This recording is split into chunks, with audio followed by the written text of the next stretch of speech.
The beginning of chaos. Lieutenant Jackson was the first to notice the problem. Sitting in the command center, he turned his attention to the screens. The Earth beneath the station was no longer rotating. Staring at the blue surface of the planet, he felt a chill run down his spine. "Hey, we've got some kind of system error here," he called out to engineer Samantha Kim. Samantha checked the instruments. There was no error. The data confirmed that the Earth had stopped. "That's impossible," she mumbled, looking at the screen. Panic quickly gripped the crew. Dr. Hirose, the station's lead astrophysicist, tried to explain the situation. If the Earth has truly stopped, the consequences should be catastrophic.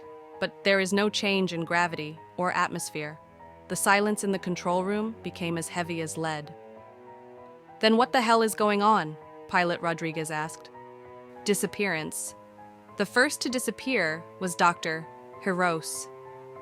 A few hours after the malfunction, Samantha had gone into his lab and found him gone. What was strange wasn't even that, but the fact that his things were still there. It was as if he had simply vanished. "He couldn't have gone overboard, spacesuit in place," Jackson said, glancing nervously around the empty room. Then Rodriguez disappeared. They watched the security footage. Rodriguez was walking down the hallway and then, in an instant, he just disappeared. No flashes, no shadows, nothing. "Is there some kind of recording error?" Samantha asked, but inside she already knew the answer. "No," Jackson wrapped his arms around his head. "Something is erasing us from reality." Time loop. The survivors gathered in the control center. "We're stuck in a time loop," Samantha said, flipping through the sensor data. "Time flows differently on the station than it does on Earth. We're stuck in the moment between existence and extinction." "So we're going to disappear too?" whispered biologist Martha Lewis. The answer was obvious. "We have to find the source of the failure," Jackson said. "If it's not a system error, what is it?" During the night, Samantha heard voices. They came from the vents, low, husky whispers as if coming from another dimension. "Time is broken. You're not supposed to be here."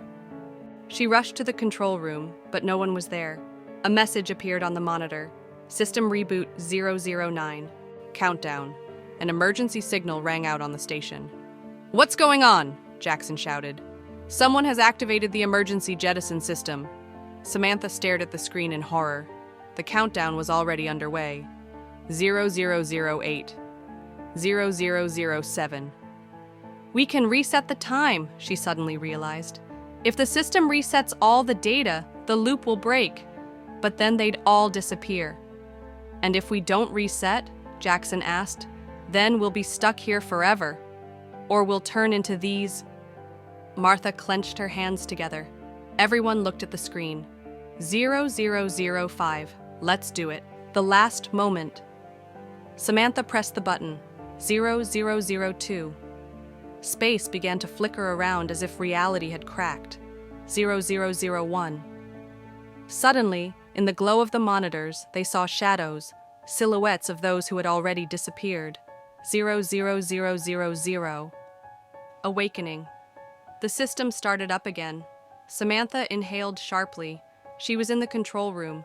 The screen in front of her displayed the Earth, and it was spinning. Jackson walked in, scowling but alive. Was this real? No one could answer. But in the corner of the screen, unnoticed by everyone, a strange symbol flashed. "Error sys. Subject 2178_dead sky